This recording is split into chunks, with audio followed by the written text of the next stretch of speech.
Hey mga bros, may gustong kunin ito pong SMB, isang big man at isang point guard mga bros, isang 6'4 na si Agante Miller at isang 6'8 na si Drex de los Reyes. So unahin muna natin mga kabrods, ito pong kay Agante or Janty Miller. Alam din naman natin ito pong 6'4 or 6'5 combo guard na ito maglalaro ngayon sa Lasal or De La Salle Green Archers mga bros sa UAAP.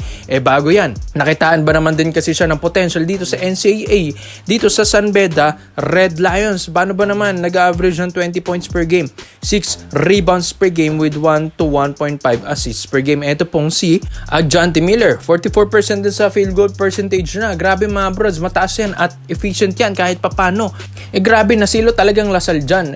Grabe ba din kasi athletic na player, shooter na player, magaling na point guard. Grabe rin ang mga handles neto, yung skills neto sa laro. Ibang-iba mga kabrods sa mga ordinary point guards dito sa atin sa Pinas. Iba ito malaki na point guard, 6'4. Kaya nga ang SMB ay nakatingin at nakaabang dito sa point guard na ito. Kaya hindi na magugulat kung mapupunta yan si Agante Miller dito po sa biglaan dito sa San Miguel Birmen, dahil gustong-gusto rin ni Coach Leo Austria mga malalaking point guard. Kaso nga lang, sa UAAP pa muna ito maglalaro. After nyan dito sa Lasal, mga kabrods, ay gustong-gustong i-draft na yan ng SMB. Alam din naman natin ng SMB, syempre hindi yan magpapatalo sa mga players lang nila dahil syempre napakaaga ng exit nila sa Commissioner's Cup last season na naaalis ba naman sila agad ng Reynosa and Elasta Painters. Kaya nga SMB ngayon, nagre-rebuild ng mga batang players, magagaling na players, magagaling na point guards. Kaya nga, di ba, inalis na nila ito pong sina Wami Chongson and Chris Miller at pinalit yung ibang point guard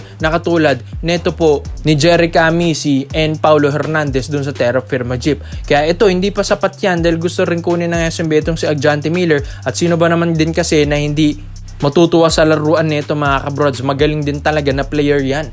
Kaya nga ito, isa pa, ito naman si Drex de los Reyes. Ito mga kabrods, medyo mas kayang kunin na ito ng Ginebra.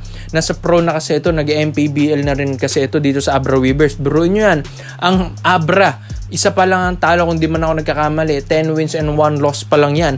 Pero ang dahilan kung bakit ganyan ay dahil nga sa big man na ito na si Drex de los Reyes. Biruin mo sa ilang laro din niya dito sa Abra sa 11 games na ito, nag-average ito ng almost 15 points per game with 8.5 rebounds per game na may 2 blocks per game. So grabe, ang ganda ng stats na pinapakita at average na ito ni Drex de los Reyes at 6'8" pa.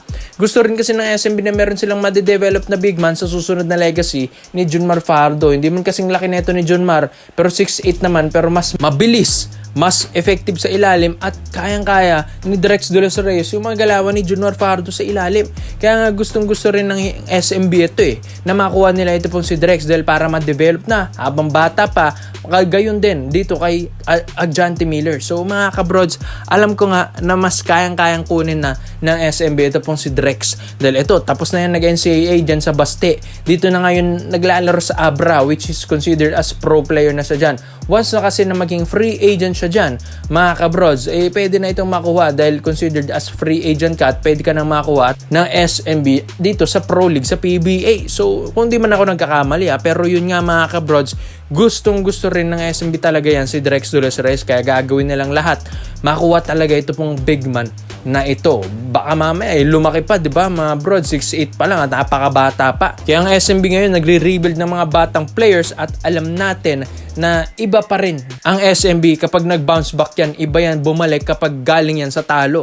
Kaya komento mo lang kung mo dito mga brods kay Drex de los Reyes at Agante Miller to San Miguel Birmen.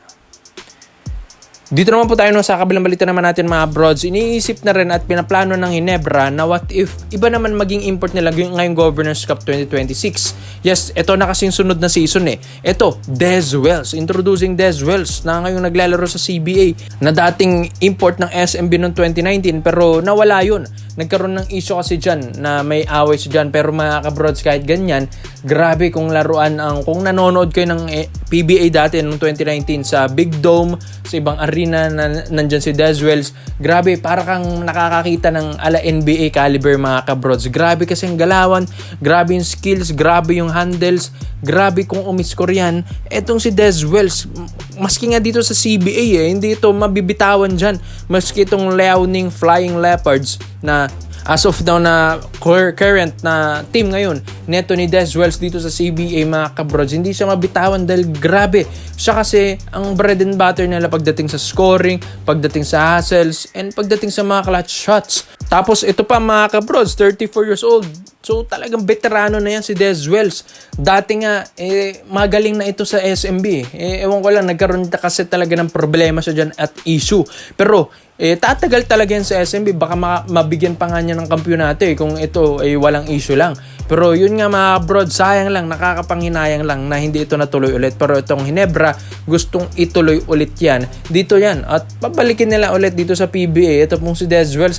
Although sabihin natin na medyo malabong mapalitan na yan si Justin Brownlee sa Governors Cup. Dahil sa ganda nga ng pinakita ni Brownlee sa Commissioners Cup sa Ginebra, lalo na sa Governors Cup, malabong balitan yan. Pero ito nga, gagawing reserbang import at gagawing choices ito ng Ginebra na idadagdag itong si Dez Wells na pwede maging import na ng Ginebra. Kaya okay na okay ito mga brods kung tutusin Dahil si Dez Wells isang scorer na point guard. Yes mga brods, point guard ang laruan nito, hindi yung parang kay Justin Brownlee na forward ang laruan. Kaya okay na okay ang laruan nito. Pagdating sa point guard position, di naman niya masasapawan yan sina RJ Barrientos, Scottie Thompson. Dahil ito naman din talaga ang leader rin dito sa CBA kung paano ito naging scorer, kung paano niya nabubuhat yung team niya. Kaya mga brods, kapag si Dez Wells ang nagmando niyan, tsak talaga na ilista mo na dahil grabe umiscore ito pong point guard na ito. Ala NBA caliber din talagang laruan yan ni Dez Wells. Kaya dito sa SMB, kahit sabihin natin na si JB pa rin yan, why not mag-try naman ng iba? Ito pong Barangay Ginebra. Ayon din sa reports and rumors kasi natin, naghahanap ang Ginebra ng mga import prospect, ng mga batang imports na pwedeng pumalit sa legacy ni Justin Brownlee. Dahil si JB, ilang taon na lang din yan na ito, matatapos na rin niya ang kanyang prime dito sa Barangay Ginebra. Baka bumagsak na rin ang laro niyan. Kaya gusto ng Ginebra na may na-develop sila or meron silang natetesting na ibang imports para sa mga ibang sistema ni Coach team ko na hindi lang puro palaging Justin Brownlee sila na sistema dahil wala nang forever na import dito sa PBA, di ba? Talagang aalis at aalis yan once na tumanda yan. Kaya nga itong si Dez Wells ngayon mga brods, ang gustong ma-try ng Barangay Ginebra San Miguel dahil bukod sa scorer, pwede pa at may potential pa na pwedeng magkaroon ng kampyonatong Ginebra sa kanya. Dahil ang SMB na pamangha rin, maski ibang imports dati nung 2019, ibang teams dito sa PBA noong 2019, and daming nagulat din sa performance na ito ni Dez Wells. Sadyang nagkaroon lang ng issue at away dyan sa SMB, kaya ito naalis. Pero kung tutuusin, magaling talaga na player yan Kaya ikaw, sa tingin nyo mga kabrods, ito ba ang best import na pwedeng ipalit kay Justin Brownlee sa Governors Cup 2026 at masubukan naman ng Barangay Ginebra San Miguel? Komento mo lang ang opinion mo dito mga bros dito sa super import at elite point guard na si Dez Wells, 6'4" veteran. Kaya komento mo lang ang opinion mo dito mga bros at isa-isa natin. Salamat po sa panonood mga bros. This is Phil Basketball Trade Option lang.